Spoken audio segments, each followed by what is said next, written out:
Jadi kau sekarang tinggal di mana itu? Aku di ama ada satu orang Batak yang ya tahulah keberadaanku di mana. Ya adalah ibu-ibu satu. Dia yang ngurus aku gitu kan, yang jagain aku lah gitu ya istilahnya kasarnya gitu. Dan ada Bang Jan, ada Bang Haka yang betul-betul ya urus peduliin kehidupanku, makan minumku lah gitu. Semuanya, tempat tinggal gitu untuk sementara. Ya, itu bagus untuk tempat apa? Tenang lah, untuk tenang. Itu? Pengen tenang aja, kalau udah tenang enak gitu. Ya, ya, ya. Assalamualaikum warahmatullahi wabarakatuh. Berjumpa lagi dengan Jadid HMC ya, channel mengedukasi dan menghibur. Ya, makin aneh tampilan saya ya. Ini kayak culun sekali rasanya. Tapi nggak apa-apa, culun-culun yang penting apa yang kita sampaikan. Kan begitu teman-teman ya. Saudara-saudara, di kesempatan kali ini kita akan membahas bagaimana RK yang sedang tersandung kasus, yang sedang babak belur karena terbongkar perselingkuhan yang dia lakukan, ini didatanginya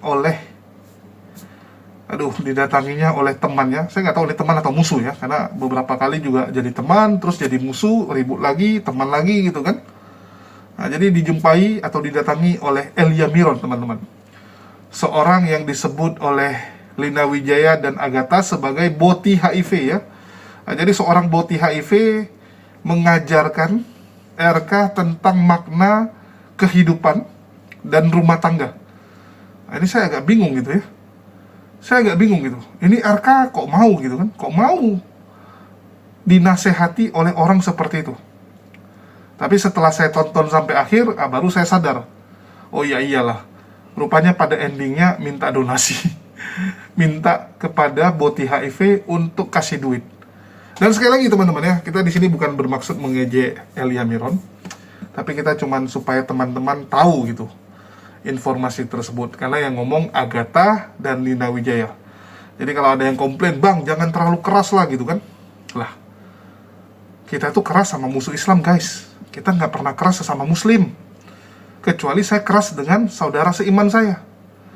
Ini biar kalian tahu ya, biar kalian tahu Umar atau Cahyono atau Valen aja ya, ataupun Papa Jahat yang sering berseberangan dengan saudara-saudara muslim yang lain, dengan Bang Zuma, dengan Api, dengan apologet-apologet Islam yang lain gitu, saya nggak pernah keras dengan mereka.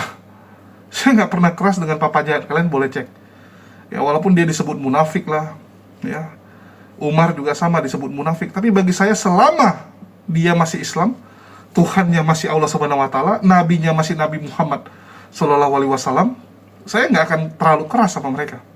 Itu prinsip saya ya. Tapi kepada kafir-kafir laknatullah yang jelas-jelas terang-terangan menunjukkan permusuhan, menunjukkan ya sifat mereka yang menyerang agama Islam, mohon maaf, saya akan keras teman-teman. Tetapi keras yang terarah tentunya, keras yang beralasan, oke? Bukan keras yang serampangan, bukan keras yang asal-asalan. Jadi tolong hargai juga teman-teman ya. Jadi kalau ada yang komplain loh, yang ngomong bukan saya loh. Kayak kemarin ya, Suwarni. Saya bilang, Edis ternyata pingin dapat paha mulus. Ya, bosan dengan Suwarni yang pahanya korengan. Itu yang ngomong Robert Lele, teman-teman. Yang ngomong Robert Lele, saya cuma jadikan judul dan saya cuma mengulang. Jadi kalau mau marah, lucu juga marahnya kepada saya gitu kan. Apalagi ngaku muslim marahnya ke saya gara-gara hal seperti itu. Begitu juga ini. Elia Miron yang ngomong dia boti HIV bukan saya teman-teman. Agatha dan juga Lina Wijaya yang mengatakan dia boti HIV. Tentunya lebih mengenal Elia Miron mereka atau saya, atau kalian lebih mengenal Elia Miron. Saya yakin mereka lebih mengenal karena mereka pernah tinggal bareng teman-teman. Orang yang tinggal bareng itu dia punya tingkat kedekatan emosional tuh udah jauh di atas orang yang cuma sekedar kenal teman-teman. Kalian punya teman satu kelas yang mungkin kalian satu kelas selama 2 tahun, dibandingkan dengan teman main dia di luar, tapi sudah tinggal bareng sama dia, main sama dia bareng 24 jam selama 1 bulan, ya 1 bulan saja, saya yakin dia akan lebih mengenal dan lebih tahu karakter orang itu. Di situ bedanya teman-teman. Ya. Orang yang sudah bareng, ya, udah melakukan banyak hal, pasti tahu betul. Nah, untuk itu ya saya lebih percaya perkataan Agatha dan Lina Wijaya dibandingkan dengan ya perkataan penonton yang mungkin juga nggak kenal sama Elia Miron ini. Oke? Nah, jadi mohon maaf teman-teman. Ini saya harus pertegas karena saya lihat makin kesini banyak orang yang makin bingung dengan makna perjuangan ini. Kembali, RK teman-teman, ya ternyata dia dengar nasihat tersebut atau menerima ya dikata-katain oleh Elia Miron, itu ujung-ujungnya tolong transfer dulu duit. Tolong dulu kasih ya transferan untuk saya makan. Wih, kasihan RK teman-teman, benar-benar terpukul. Benar-benar babak belur kalau saya lihat. Babak belur sekali dia. Dan ini semua terjadi karena dia sampai hari ini tidak mau mengaku kesalahan dan menyelesaikannya. Dia hanya menghindari, hanya mutar-mutar nggak jelas gitu. Maka ini nggak akan selesai, berat ini teman-teman. Ya, dan buat RK ya itu pilihan dia, kita juga nggak bisa terlalu mencampuri. Ya, yang bisa kita lakukan ya kita cuma memberikan pandangan-pandangan kita. Dan ini cukup menarik karena bayangkan Elia Miron yang belum berkeluarga, ya, menurut keterangan dia sendiri ya, dia belum keluarga, dia masih muda gitu kan. Ya, orang seperti ini memberikan nasihat tentang pernikahan teman-teman, ya, yang dia sendiri, mohon maaf ya, belum yakin dia mau menikah dengan cowok atau cewek. Orang yang belum yakin mau menikah dengan cowok sama cewek, tapi bisa nasihati ginian. Waduh, kalau saya jadi RK ini penghinaan yang luar biasa teman-teman. Ini lebih terhina daripada Edis yang nasihati loh. Edis nasihati mungkin masih mending walaupun musuh. Walaupun dianggap sebagai musuh, tapi ini udah penghinaan level yang paling tinggi nih. Tapi ya kembali lagi karena butuh dukungan dari Elia Miron agar donasi uang, ya, agar donasi uang. Dan ini makin membuat RK mirip dengan Saifuddin Ibrahim teman-teman. Saya kemarin udah bilang, saya lupa di channel mana, bagaimana RK ini kok jadi kayak Saifuddin Ibrahim versi muda gitu. Ngejelekin istri, nge-framing seakan-akan istrinya duluan selingkuh, istrinya membuat kesalahan gitu kan. Framingnya ke arah sana. Sekaligus memelas minta dikasihani oleh netizen-netizen Kristen ya, supaya mereka donasi, supaya mereka transfer. Ini benar-benar kondisi yang sangat memalukan menurut saya untuk seorang pria. Kamu pria, tangan lengkap, kaki lengkap, tenaga ada, semua ada gitu kan. Banyak hal yang bisa kamu lakukan, kenapa kamu memilih melakukan itu? Konyol sekali sebenarnya, tapi ya namanya juga polikardus teman-teman. Selalu cari cara yang paling gampang gitu. Jadi mereka berpikir, wah kan nggak mungkin saya jualan madu seperti HMC gitu kan. Jualan madu untungnya cuma berapa satu botol? 100 botol baru berapa? Mending saya ngemis. Sekali ngemis dapat lebih banyak.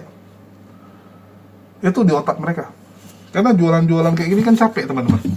Ya satu botol cuma untung 5.000, 4.000 gitu. Cuma 5.000. Mau berapa botol? Ya.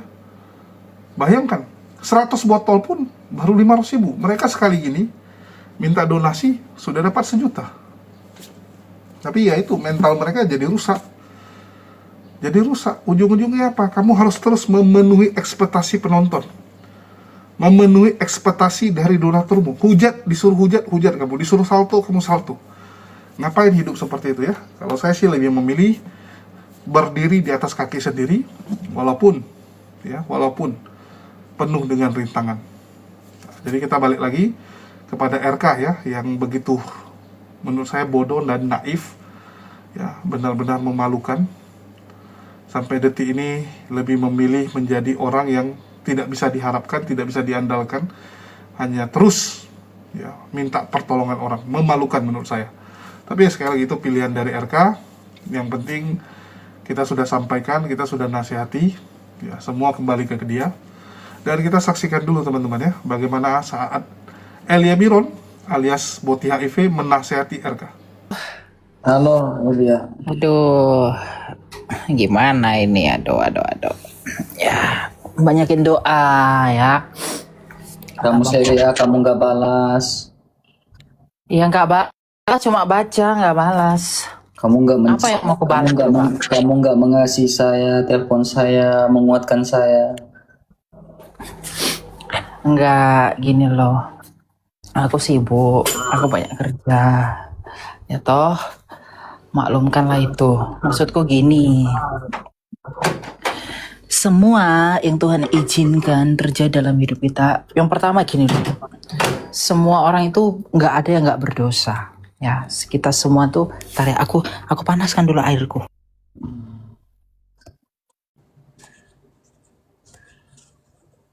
Sabar, kau ada LP Agatha kan, Elia? LP? Nggak ada kok LP dia. Orang lain yang nge-LP-in dia. Janganlah, siapa yang LP-in? Janganlah gitu. Enggak, aku nggak ada. Orang lain kok yang LP-in. Katanya ini udah jalan sih, cuma aku nggak tahu. Siapa yang LP-in aku nggak tahu. Jujur aja, ada info kemarin dia udah di LP nama 2 orang gitu. Tapi ada sih ditunjukin itunya apa? Kertasnya gitu. Cuma aku bilang yang LP ini siapa, dia nggak mau kasih tahu. Ya udah. Janganlah, kasihan loh. Nah itu urusan lain lah itu. Pokoknya Kalau kalau masuk penjara kita sedih juga loh. aku sih nggak mau penjarain dia, ngapain aku penjarain dia? Oke lah. Lanjut. Maksudnya adalah ya aku nggak fokus ke dia, aku fokus ke kau aja lah. Aduh, bentar dulu, baru buka dulu apa aku ini. Aduh, mana ini kameraku? Biar sama-sama cakep ya kan? Jangan bahas dokumen yang saya kirim ke kamu ya. Udah aku lihat itu. Maksudnya jangan bahas di sini. Nggak mau bahas itu, ngapain ku bahas itu? Mau bahas apa lah? Kamu ada uang nggak? Kasihlah uang dulu. Gini lagian, ada duitku banyak kali pun duitku kau. Tenang kok. 100. Nggak pegang uang lo ini. Enggak aman itu ya. Nantilah ini kita chat di WA ya. Gini maksudku ya. Aku baru mendarat nih, baru pulang. Maksudku gini, aku kan ngikutin kasusmu kan dari beberapa minggu lalu lah gitu loh. Jadi aku tuh cuma mau bilang kalau semua orang tuh orang berdosa ya. Saya tuh juga orang berdosa. Tuhan telanjangi kita, Tuhan izinkan semua itu adalah untuk memperbaiki kita. Dalam kasihnya Tuhan, ketika Tuhan mengizinkan sesuatu dalam hidup kita itu ada maksudnya. Ketika kamu selama ini menerima hal yang baik dari orang lain, itu dari Tuhan. Tapi ketika kamu menerima yang buruk dari orang lain, jangan buru-buru membenci siapapun, termasuk istrimu, termasuk siapapun itu. Jangan pernah membenci siapapun, karena apa? Kadang Tuhan itu di balik kesedihan itu menyembunyikan belas kasihannya. Jadi maksudku, kamu banyak berdoa. Itu yang hari ini terjadi, mau nama buruk, mau nama baik, mau jadi rusak, mau apa mau terjadi, kayak kau dirugikan banyak hal macam-macam, nggak apa-apa. Ya, ada hal yang besar yang Tuhan mau kerjakan dalam artian untuk menyelamatkan kamu. Demikian juga saya, gitu loh. Jadi, kamu banyak berdoa. Berdoa yang paling penting adalah merefleksikan. Jangan benarkan diri. Meskipun dalam beberapa hal kamu benar, tapi kamu jangan berusaha membela diri. Kamu bilang aja, Tuhan, aku memang salah. Dengan begitu, kamu akan menemukan belas kasih Tuhan. Itu akan membuat kamu berpengharapan lebih besar. Itu yang membuat kamu bangkit lagi. Nggak sulit bagi Tuhan itu mengangkat kamu lagi, bro. Nggak sulit. Ya, jadi aku juga pernah, ya orang lain yang itulah dosa lah, masa lalu macam-macam. Tapi nggak apa-apa gitu loh. Tuhan itu izinkan itu. Kenapa ya Tuhan? Ada maksudnya Tuhan. Ya ada gitu. Nah hari ini kayak di kasus kamu itu, kamu belum mengerti apa. Ya, aku juga nggak ngerti. Kita juga nggak ngerti kenapa. Tapi suatu saat kita akan mengerti. Jadi kamu banyak belajar tenang, ya banyak belajar berdiam diri yang paling penting. Ya kalau hari ini seperti tadi siang aku tonton ada diskusi dengan Romo, ikuti aja alurnya gimana gitu loh. Tapi yang paling penting adalah sekalipun kamu benar, kamu punya kebenaran dan kamu tahu kebenarannya seperti apa, tapi orang memfitnah atau melakukan yang salah atau apa macam-macam, kamu nggak usah klarifikasi. Kamu biarin aja begitu. Karena apa? Itu cara Tuhan membuat kita itu rendah hati. Itu cara Tuhan mengajari kita. Itu cara Tuhan membimbing kita. Agar apa? Agar kita bersatu dengan rasa sakitnya Tuhan kita itu. Itulahnya salibnya kita. Gitu loh. Kita itu pantas mendapat yang buruk dari manusia. Karena kita ini orang berdosa. Tapi kalau kita ada hal yang difitnah orang, diperlakukan begini-begini, nggak apa-apa, terima aja dengan rela. Kerelaan hati itu membuat kita itu mendapatkan banyak sekali belas kasihan dari Tuhan. Makanya Rasul mengatakan kasih menutupi banyak sekali dosa, apalagi terhadap istrimu. Ya, aku anggap kau abang, dia aku anggap kakak. Kalian udah satu di dalam Tuhan. Ya, maupun apapun nanti putusanmu dengan istri, dengan kakak ke gereja, silahkan. Tapi yang paling penting adalah kamu belajar bahwa semuanya ini kamu lakukan dalam maksud kasihmu. Nah, disinilah Tuhan itu sedang mendidik kita, mendidik kamu, mendidik saya, mendidik semua orang. Bahkan mungkin apa yang terjadi padamu hari ini itu menjadi pertolongan bagi orang-orang yang sedang dalam masalah yang sama dengan apa yang kamu lakukan. Gitu. Jadi jangan pernah berhenti menjadi berkat bagi orang lain. Apapun yang saat ini terjadi, tetap berdoa. Ya, tenang, itu yang paling penting. Tenang, lihat semuanya, refleks semuanya. Tuhan, ampuni aku. Terima kasih Tuhan untuk semuanya. Aku nggak mengerti, aku tahu aku salah, aku tahu Engkau tahu yang benar, Engkau tahu siapa yang salah, siapa yang benar, tapi di hadapanmu aku mau menyerahkan diriku. Kalau kamu melatih dirimu berdoa seperti itu, kamu akan menemukan ketenangan yang nggak mempedulikan yang di bawah-bawah ini. Benar. Kau itu akan memperoleh ketenangan dan damai sejahtera yang nggak bisa diberikan oleh apapun. Jadi kamu nggak akan dipengaruhi oleh apapun lagi. Gitu. Aku nggak bela siapa-siapa karena aku nggak tahu kasusmu ini versinya seperti apa. Masalah kamu bilang, kami hanya ketemu itu hanya apa? Itu hanya kamu dan Tuhan yang tahu. Apa yang kakak sampaikan juga melalui pendapat-pendapatnya itu hanya kalianlah yang tahu itu. Cuma maksudku gini, kamu dan kakak ini saran kalau kakak nonton ya, sama-sama berdoa, sama-sama berdiam diri, sama-sama tenang dulu. Dia lagi doxing saya di sebelah itu. Gak apa-apa. Karena apa? Kita mau didoxing. Lo kamu gak lihat toh? Saya itu dari 2 tahun lalu didoxing orang. 2 tahun lalu saya dikata-katain ini, itu. Gak apa-apa. Kasih karunia Tuhan. Mungkin saya di media sosial gak klarifikasi. Tapi di balik semua itu, saya tuh di hadapan Tuhan tuh nangisnya luar biasa. Maksudnya saya gini loh, aku dalam usia yang sangat muda ya, nggak tahan dengan yang seperti itu. Tapi ngadunya ke Tuhan aja. Berair mata kita itu Tuhan yang tahu. Dan Tuhan tunjukkan belas kasihan Tuhan itu di situ. Ya, dan kamu nggak usah putus asa. Kamu tetap berapologet. Nggak usah bahas-bahas lagi masalahmu ini. Tadi katakan sudah sampai ke tribun, oke selesai aja di tribun. Jadi mulai sekarang, besok, lusa, mau live TikTok, bahas aja ajaran, brother. Ya, ingat, perilaku kita yang berdosa itu tidak memengaruhi ajaran sejak semula. Karena murid-murid Tuhan juga tidak ada yang suci kok. Semuanya dalam kasih karunia Tuhan. Jadi kamu tetap berapologet, nggak apa-apa. Mau ada yang nonton, nggak ada yang tonton, nggak apa-apa. Tapi kamu tetap harus mengakui, Tuhan aku salah. Tuhan ampuni aku, ampuni ketidakmurnianku, ampuni dosa-dosaku. Kamu tetap harus merendahkan dirimu di hadapan Tuhan. Karena itu yang akan memberimu damai sejahtera. Percayalah, kamu nggak perlu, aku lihat kamu beberapa hari ini masih berusaha untuk menunjukkan dirimu, membela dirimu. Gini brother, sekalipun kamu benar, kamu nggak perlu bela dirimu. Nggak perlu. Itu nasihat dari saya ya sebagai teman ya. Itu maksudku, artinya sekalipun kamu benar, kamu nggak perlu bela dirimu. Saya menyesali. Ada 100-nya. Ada, gampang itu kau. Transfer lah. Aku nggak kayak sampai kayak gini loh. Transfer lah.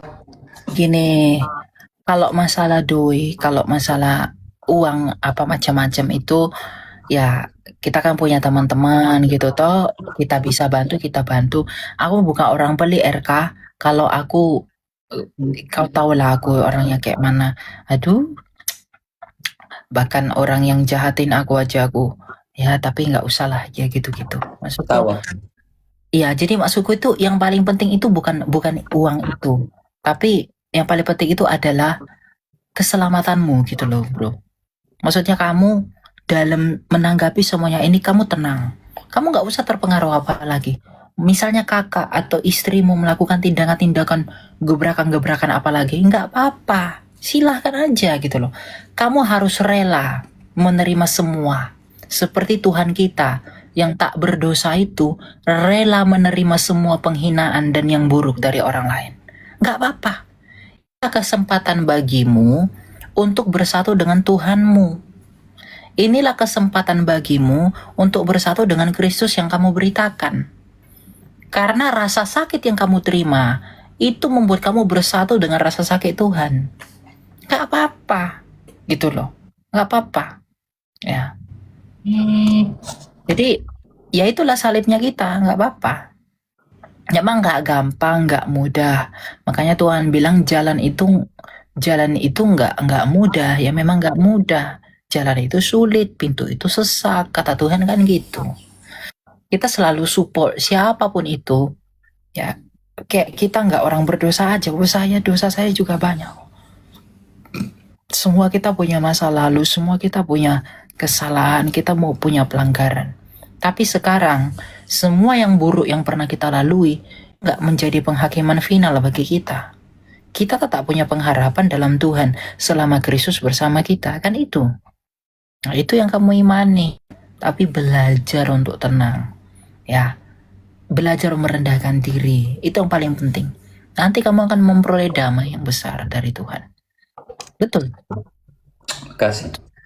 Ya, Makasih. doang. Masalah. Mungkin nasihat kamu itu berdasarkan pengalaman kamu. Jadi saya dengarkan. Iya, itu pengalaman saya. Oh, kamu kesaksi saya didoxing orang dari 2 tahun lalu. Kau tahu saya gimanain orang dari dulu gimana. Tapi ya nggak apa-apa gitu loh. Tuh mau orang gimanain kita, nggak apa-apa gitu. Tapi gini, dalam kasihnya Tuhan itu sedang memberitahu saya inilah efek dari dosamu gitu loh. Jadi Tuhan itu tetap memberitahu kita bahwa kita orang berdosa. Nah, kamu jangan lupa mengakui kepada Tuhan kalau kamu orang berdosa. Kamu jangan lupa mengakui kesalahanmu kepada saya udah sakramen taubat. Iya, itu loh, itu maksudku. Nggak apa-apa. Tapi itu proses. Itu nggak bisa cuma kita bicara, enggak. Itu dari sikap hati yang setiap hari merenungkan. Nah, dari situlah nanti pemulihanmu Tuhan berikan. Ada 1.000 rupiah di jaketku.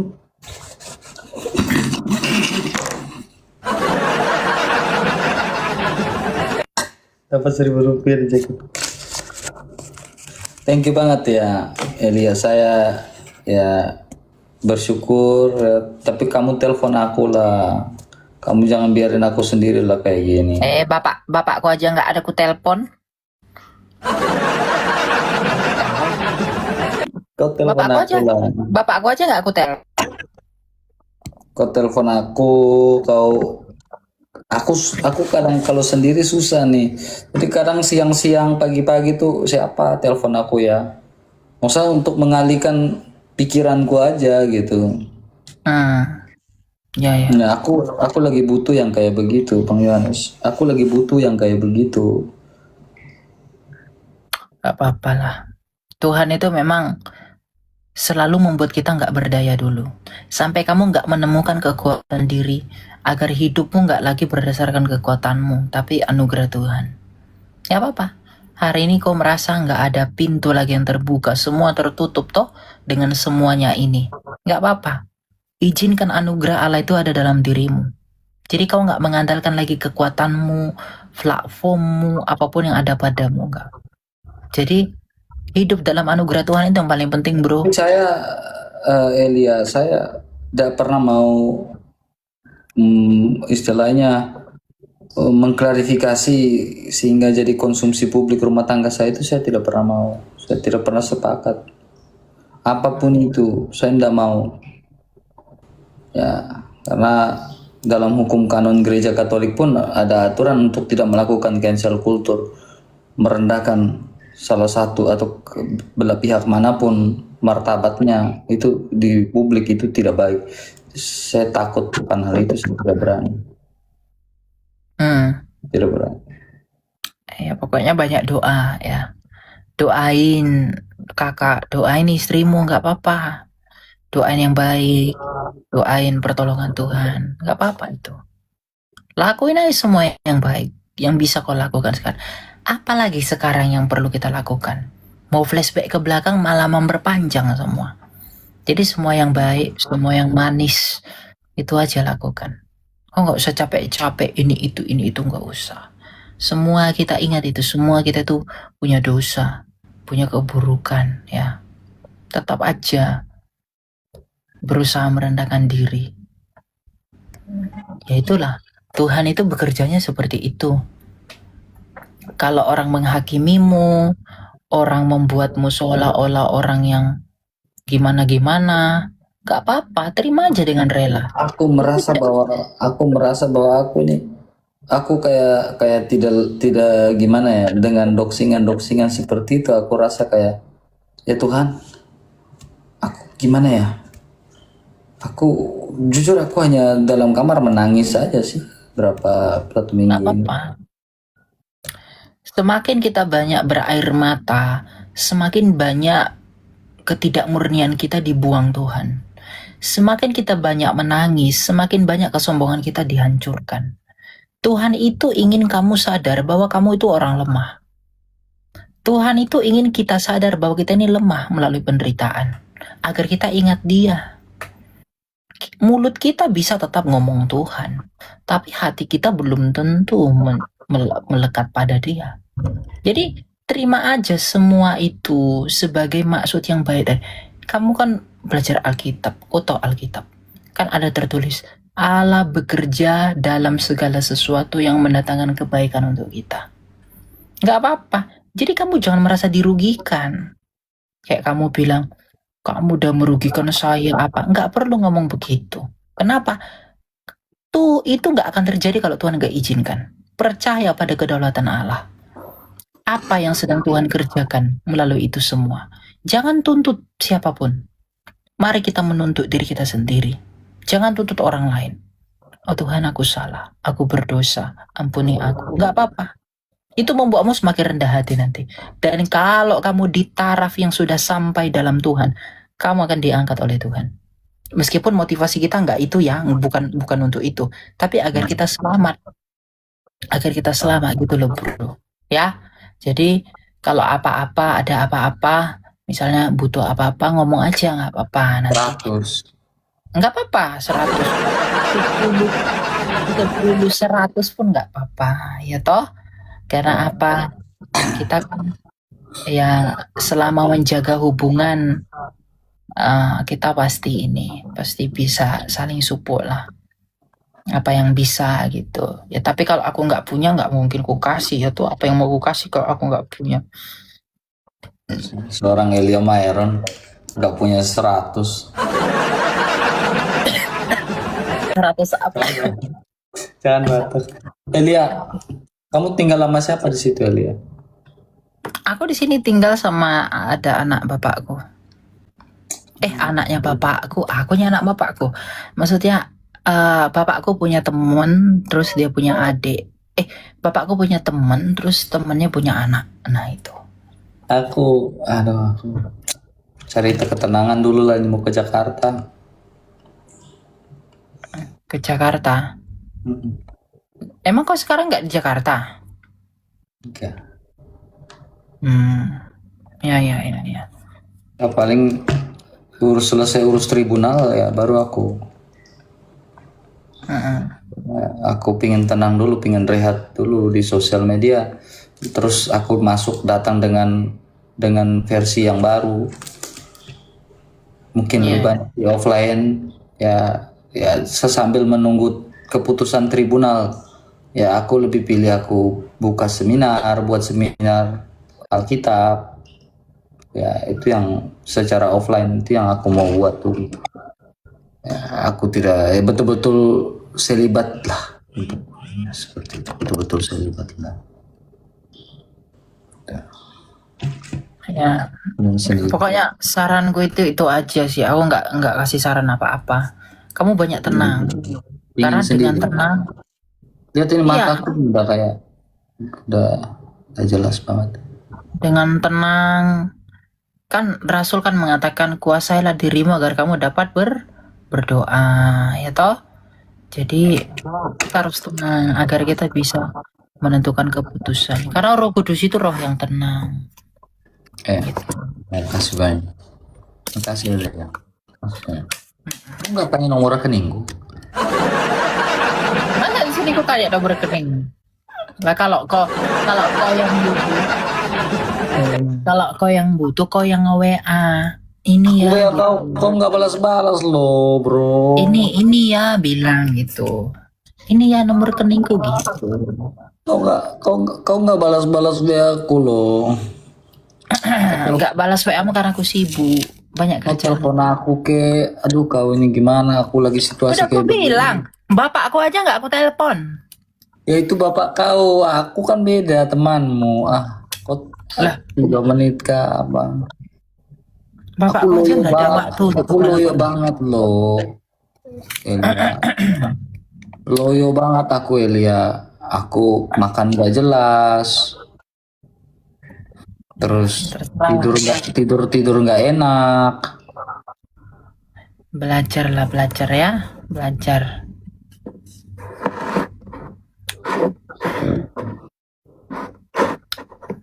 Aku benar-benar sibuk. Aku lagi sakit lagi Elia. Aku kena cacar air. Cacar? Cacar air. Cacar itu yang gimana sih cacar? Ini kayak gini nih, kayak sabar. Nggak usah buka baju kayak bisul begitu. Kayak lepo begitu. Tapi udah kering, tapi badan kayak rasa gatal semua gitu. Udah kering semua sih, hanya gatal. Iya. Gak apa-apa lah. Pokoknya kalau ada obat di situ makan, itu udah nggak sih? Kau berobat. Jadi kau sekarang tinggal di mana itu? Aku ada satu orang Batak yang ya tahulah keberadaanku di mana. Adalah ibu satu. Ya dia yang ngurus aku gitu kan, yang jagain aku lah gitu ya, istilahnya kasarnya gitu. Dan ada Bang Jan, ada Bang Haka yang betul-betul ya urus peduliin kehidupanku, makan minumku lah gitu. Semuanya, tempat tinggal gitu, untuk sementara. Ya, itu bagus untuk tempat tenang lah, untuk tenang itu. Ingin tenang aja, kalau udah tenang enak gitu. Ya. Tenang. Tadi kata Tadi katanya kamu mau PK sama Pak Bom Bom. Mana Pak Bom Bom kok nggak naik? Mau PKP kalau kamu bumbung. Mana sih caranya? Tenang atau lah. Sekarang gini, kalau kalian bertanya Erka kenapa nggak balik ke rumah gitu kan? Ada banyak hal yang saya pertimbangkan yang tidak perlu saya sampaikan di sosial media. Dan kalian tidak perlu kepo hal itu. Makanya saya bilang ini urus langsung ke tribunal. Saya tidak mau jadi konsumsi publik. Saya tidak mau. Nggak mau. Iya. Saya yang tahu situasi saya seperti apa. Ya, kalau laki-laki sampai tidak mau balik itu ya kamu berpikir. Ya kata Pak Bom Bom kalau aku nggak turun nggak bisa PK katanya. Ya udahlah. PK lah biar aku dapat OSE. Kok kirim aku 100. Ada kan nomor rekeningku? Nggak ada sama aku nomor rekeningmu. Nanti kirim. Nah kirimlah aku 100 ya. Ya, makasih ya. Ya semangat. Wow. Nah, ini yang gak enaknya nih kalau ngonten sendiri kayak gini teman-teman. Siang-siang bisa ngantuk nih. Ngantuk ya karena kecapean. Tapi kita harus semangat karena selesai buat video nih kita harus bantu packaging madu. Harus bantu packaging madu ya. Oke. Semangat dulu teman-teman. Semangat. Elia Miron, saya nggak tahu ya kalau menasihati orang memang satu hal yang gampang. Kita kalau jadi tukang nasihat, tukang komentar, ngomongnya pasti akan tinggi sekali kalau dibilang ya, tinggi sekali, gampang sekali, tinggal ngomong aja. Ya ngomong yang manis-manis gitu, kayak Mario Teguh gitu kan, disuruh ngomong, nomor 1 nggak ada lawan. Tapi dipraktekkan nggak? Ya nggak gitu kan. Nggak dipraktekkan kepada diri sendiri. Karena apa? Jago teori, jago ngomong doang. Elia Miron sudah lakukan nggak? Dan masalahnya Elia Miron ada kesempatan bakal di posisi seperti RK nggak gitu kan? Ya mungkin nggak gitu, mungkin nggak ya. Karena sekali lagi kalau Ki Ahmad kita ada dapat info dia pacaran dengan perempuan bahkan kumpul kebo. Ada kita datanya dia sampai kumpul kebo dengan pacarnya. Kalau Elia Miron nggak ada datanya sampai hari ini gitu, sehingga kita masih bingung ini mau cari yang gimana nih, yang berbatang atau yang satu lagi gitu kan, yang bulat gitu. Ya mau gimana ya. Kalau saya sih anggapnya mereka ini lucu-lucuan aja semua. Lucu-lucuan dan dengan kita liput mereka, dengan kita kontenin mereka, kan ending-endingnya adalah netizen bisa lihat, bisa tahu gitu kan. Ternyata kalau Kristen dapat masalah, apologet Kristen kalau sedang tersandung problem, bagaimana cara penyelesaiannya, apa yang mereka lakukan gitu. Apakah pantas kita ikuti mereka, apakah mereka sudah menunjukkan sebagai perwakilan agama ini yang baik, yang benar gitu kan. Nah, kita akan soroti ke sananya. Fokus kita adalah ke sana. Sudah benarkah cara mereka sesuai dengan Bible? Dan terbukti ternyata tidak. Kenapa tidak? Ya karena memang Bible tidak mengajarkan itu. Hanya Islam yang punya panduan bagaimana menyelesaikan konflik dalam rumah tangga. Hanya Islam. Di mereka nggak ada. Oh yang penting kasih saja gitu ya. Oh kasih mampus istrinya. Ya. Kasih lemparan. Pakai palu ke istrinya. Nanti begitu juga istrinya, udah kasih mampus saja suami, kasih pisau, tusukkan pisau gitu kan. Nah, itu kasih juga bagi mereka. Ya, kasih mereka tuh ya cuman sesuatu yang abstrak, sesuatu yang sesuai dengan kamu maunya apa gitu. Ya, mau kasih mampus kah, atau mau kasih tikaman kah, atau kasih lemparan kah? Itu kasih bagi mereka, seabstrak itu gitu. Kalau Islam kan enggak. Kita punya panduan yang sangat lengkap. Bagaimana memperlakukan istri. Apa yang harus kita lakukan kalau lagi ribut dengan istri. Anak, bagaimana cara ngurusin. Lengkap semua. Hanya Islam satu-satunya yang panduannya paling lengkap. Dan itulah yang membuat banyak orang akhirnya mualaf. Banyak teman-teman. Orang yang akhirnya jadi mualaf ya gara-gara itu. Dia takjub. Dia bilang di agama lama saya nggak diatur. Makan saja nggak diatur. Sembarangan dan bebas. Di Islam semua ada. Anjuran, aturannya. Dan mereka menjadi yakin bahwa ini pasti dari Tuhan. Kalau ini dari manusia, nggak mungkin dia bisa melihat apa yang akan terjadi di masa depan. Bahwa di masa depan akan ada kondisi-kondisi seperti ini yang membuat aturan yang kalau dibuat manusia tidak akan bisa jalan. Nah, ini pasti dari Tuhan yang benar. Itulah banyak yang akhirnya mualaf. Banyak yang akhirnya mualaf, teman-teman, karena mengkaji hukum-hukum yang ada di dalam Islam. Di mereka ada nggak? Nggak ada, semua kasih gitu, bebas, diperbolehkan. Yang penting kasih mampus. Nah, gitu, kasih mampus. Aduh, agama kok kayak gitulah, nggak ada pendirian. Ya. Agama kok main suka-suka, kok balikin kepada customer, balikin kepada umatnya gitu kan. Aduh, kacau ya, kacau sekali. Dan ya mungkin itu aja yang mau saya sampaikan mengenai Elia Miron ini, karena nggak ada nasihat yang bagus juga gitu kan. Yang dia sampaikan itu kan teori semua. Yang Elia Miron dihadapkan dengan kondisi itu belum tentu melakukan itu. Malah bisa jadi dia menggila seperti herder ya, teriak-teriak, maki-maki suaminya, maki istrinya ya, bukan suami, istri. Tapi terserah dia lah mau nikah dengan laki atau nikah dengan perempuan. Intinya dia akan marahi pasangan dia. Kalau saya lihat, karena kita bisa lihat bagaimana Elia Miron tuh merespon orang-orang yang konflik dengan dia. Dari konflik yang sering kalian hadapi, kan bisa kelihatan kok ini orang kalau bermasalah dengan istrinya, dengan suaminya akan seperti apa. Kan bisa dilihat dari dia menangani konflik selama ini. Manajemen konfliknya seperti apa. Itu kan pribadi kamu. Ya, kalau kamu dalam menghadapi masalah teriak-teriak, emosian, ngamuk, tantrum, maka semua yang akan terjadi, semua masalah yang akan terjadi itu kamu akan menanganinya dengan cara itu. Karena memang DNA kamu DNA seperti itu. Jadi balik lagi. Ya, balik lagi. Kalian mau seperti apa, teman-teman? Aduh, mulai kambuh batuknya, teman-teman. Saya rasa saya sudahi saja.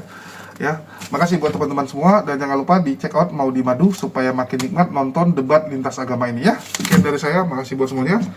Link pembelian sudah ada di deskripsi, jangan nanya lagi gimana cara belinya. Nomor WhatsApp juga sudah ada di bawah, jadi jangan ditanya lagi ya. Kalau mau nanya bisa melalui WhatsApp.